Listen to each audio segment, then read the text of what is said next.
There's a moment in heartbreak that hurts more than the breakup itself.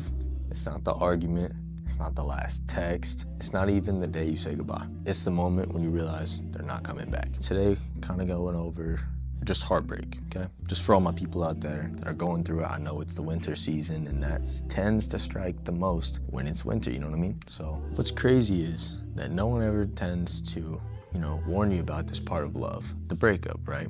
The breakup is something that everyone likes to keep under the rug and no one really wants to talk about because it's awkward, painful, and it reminds people of a lot of times that they haven't really went over mentally and fixed, so they don't want to talk about it, you know what I'm saying? I'm sitting down here to talk today because I've had a couple people that I know personally going through this stuff and personally just having a lot of stuff going on. So I'm here to kind of make that video for anybody that's in their situation right now. But yeah, so you wake up.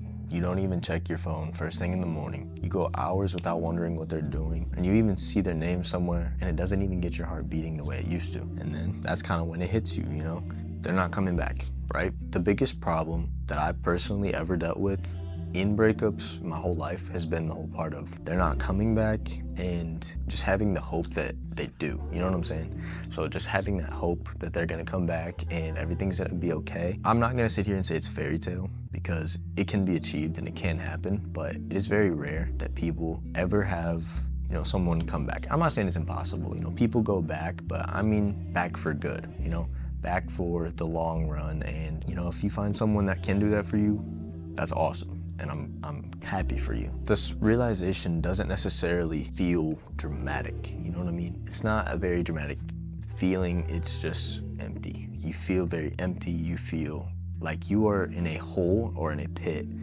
and there's nothing there and there's just a little bit of light right at the top and you just feel like, how am I gonna get out of here? I don't even know what's here, I've never been here, I'm not comfortable with it. That might just be the hardest thing, is getting comfortable with the uncomfortable, And when it comes to having relationships, like I said, a lot of people don't tell you about the heartbreak aspect of it because they want you to focus on now. But I'm just here to tell you this. Don't give up on anything. That if you got something going on, you play the cards correctly, you know what I'm saying? I'm just here to merely talk to you guys and give you guys a little bit of an input and maybe how to carry yourself throughout the situation if you are in it right now or going through it. So when you're in a relationship, you guys break up, right?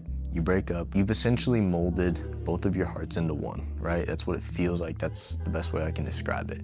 You feel like you've became one with one another, you know what I'm saying? And when you break away from somebody, you're ripping that half out that was there of them, and now you just have half of your heart, And it gets to a point where a lot of people typically feel like they're going crazy. They feel like they're losing their mind because what once was there is not anymore. And when you get to a point throughout that, you do end up eventually seeing that it's not maybe as deep as you think sometimes. I want to come correctly with this and tell you guys that I don't think that all relationships are just get over it and it's fine. I've been through them, I know they suck.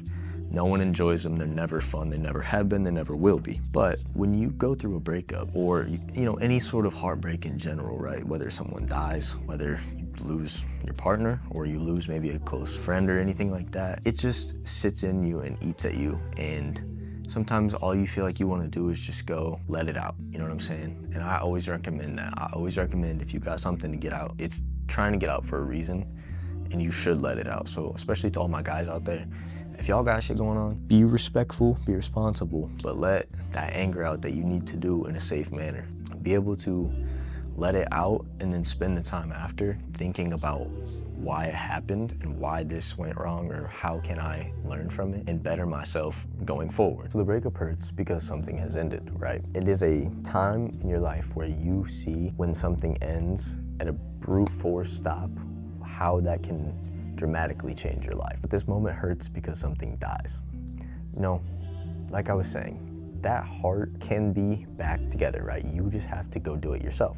You have to be the one to do it. You have to be the one to find yourself again and bring that back into you because that's all your fun side, everything that you ever attached with that person, which a lot of people tend to do a lot of physical things, just, whether it's going to the store, whether it's intercourse, it can be anything. When you connect with somebody like that, and you take them away, you forget how to do those things on your own. You forget how to go to sleep on your own. You forget how to watch TV on your own. You forget how to get food on your own. You forget how to even be on your phone alone, you know? That's something that takes time on getting back, but sometimes, at least in my life, what I've always found to be true is that the hardest way teaches you the quickest. Personally, that stood true to this day. I went through my breakup. I had that come through in a time of my life when I was feeling great. I felt awesome. I felt on top of the world. More so with how life was playing out, not about myself. I felt like shit about myself. I kind of didn't like it myself in general. But I wanted to get to a point where I had a self-love that I'd been yearning for so long. You know what I mean? And the typical mistake that people end up making here when people panic, right? You get to this moment and everything's happened and you just panic. People typically mistake emptiness for closure, right? And they try to fill it. They text, they call, and they basically just reopen wounds that we're trying to heal, you know what I'm saying? And it ends up kind of screwing you over. But it's not typically because they want the person back, but because they want the pain to make sense again. Because pain feels similar. It has these familiar kind of properties, you know what I'm saying? So in that sense, it feels familiar. And like I said, comfortability is what everyone's searching for. And that emptiness genuinely just feels terrifying because you don't know what to do, you've never been there. But here's the truth that no one likes to hear, okay?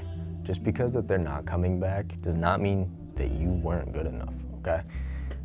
A lot of people love to rush to the idea that they weren't good enough, or even in a relationship, they're not good enough. And it seems to be a background of just miscommunication, right? It came from maybe you thought your girlfriend looked really good, right? For like 3 days straight, and you just didn't say it, but like you wanted to. But the whole time she's sitting there feeling like you should have been saying something this whole time. She's been wanting you to say that, you know what I'm saying? And it's just that lack of communication that people just don't understand. And I'll admit, us guys don't really get those hints sometimes. I swear, if we try harder, I'm promising y'all can pick up on that, so definitely. But you know what I'm saying? It's like, you're not good enough. You're more than enough, but sometimes you just aren't compatible with people. And that shit, it's just how it happens, bro. You know, sometimes you're gonna have that moment in your life where you're gonna be dealing with times where you just really don't feel like you're enough. You know what I'm saying? And you just have to pick yourself back up and remind yourself that you were good enough. Maybe you just guys weren't compatible, or maybe the mistakes that you made need to be fixed. Instead of spending all of your time, you know, getting all sad and trying to cower away from the world and back away, you need to be out searching for answers in yourself. You need to be able to find yourself again. So sometimes you really do have to sit there alone in your bed that you don't want to sit in. Maybe it has memories from the person you were with. This is more for a relationship. You know, you're in the same bed with someone, then you can't be there anymore. It makes you think of them, but you have to be able to get over that. You have to conquer it. It's a scary task, and it makes you want to throw up. It makes you want to cry. It makes you want to, like, I get it, right? I understand. I see why people feel that way. And really, it's not a problem of the relationship, neither person being good enough for each other. It's just that relationship had reached a limit of what it was able to do with one another, you know what I'm saying? So then it forces you guys to split. And someone can love you and not choose you, right? Someone can basically care, still walk away, and someone can miss you and still never return. Sometimes that's just the way it goes though, you know? You're not always gonna be able to get everything back that you lose, and sometimes you have to lose stuff to get better things in the future. If you think about it in that way, I think that's one thing that kind of got me through mine the most, was just having hope for the future. And I promise you, if you put faith in time will get better and time will heal you, and spend time talking to the universe, to God, you know, reconciling with yourself and figuring out what you did wrong and where you can change it, and maybe pick apart what they did wrong and find what you don't want in your next person, then that's what you gotta do. But the hardest part is always the breakup, and no one typically talks about that. You know, when you're in a relationship too, you know, you want to spend your time divided as much as possible, right? You want to have time for your person, but then you also need to have time for going to work, and you need to have time for just your hobbies, you know, everyday stuff, maybe hanging out with your friends. Like, it needs to have a good mix. And when people are younger, we tend to not know how to have that fixing create, and it makes it a little bit difficult because people want to be with their girlfriend the whole time or their boyfriend the whole time. So you spend all that time with them, and then you might get sick of them, and then sometimes people break up because of that. What I would really say is you need balance, okay? So if you are going into a relationship right now, or if you are thinking about it, and it's something that you know deep down that you kind of struggle with, or know that you maybe weren't planning on focusing on, I promise you, as much as you want to do something, you got to have that self-control. You got to be able to have the respect of your own self, and try to, when you get in a relationship, don't try to keep your whole heart together You know, obviously, you want to make that bond with somebody. Try to be able to give a little bit of both. Everything in life is balance. So back to my people who might be hurt. And as painful as this realization is, it's really the moment that you actually start healing, because now you're no longer waiting. You're no longer paused. You know what I'm saying? It's none of that shit. You're done. It's basically the healing journey, because that's when it starts. That's when it's the worst. But every single minute from there on gets better. You're gonna have bad moments, right? Everyone has their times that they think about those things, or like if someone passes, you know, that stays on people's mind a long time. And I totally get it. There will be a time in the near future that you will be able to go on about your day, and you won't be thinking about said person that either passed or you know, had a breakup with or whatever, divorce. I always tell you guys this, never fill those things with drugs, alcohol, which are drugs too. Never fill it with addictive things, because when you do, you make a bond that is 2 times stronger to break than a normal habit, right? The problem with that is that you're taking no control of your life because you feel like it's just out of your control, and you start making terrible decisions because you don't really care what's gonna happen. You basically, a lot of people ruin their life. So where do you kind of go after this, right? What do you do after the breakup? First, you need to let yourself, as I've said, you need to be able to let yourself grieve properly, but not so much the relationship, but the hope aspect of it. You wanna be able to grieve that hope out, because sometimes you just gotta let the hope go. I know that it sounds bad, but sometimes you just gotta know when bygones are bygones, you know what I'm saying? You gotta just let shit go sometimes and move on, because you're gonna feel that pit in your stomach. You're gonna feel empty as fuck until you learn how to detach from that, right? You want to grieve the person of the future that you made plans with, whether that's, you know, a family member, a relationship, loved one, whatever, right? You have to accept the fact that those are gone. And secondly, stop looking for signs. So, you know, stop kind of like reading into the silence and all that. Just let it be. Don't try to let your mind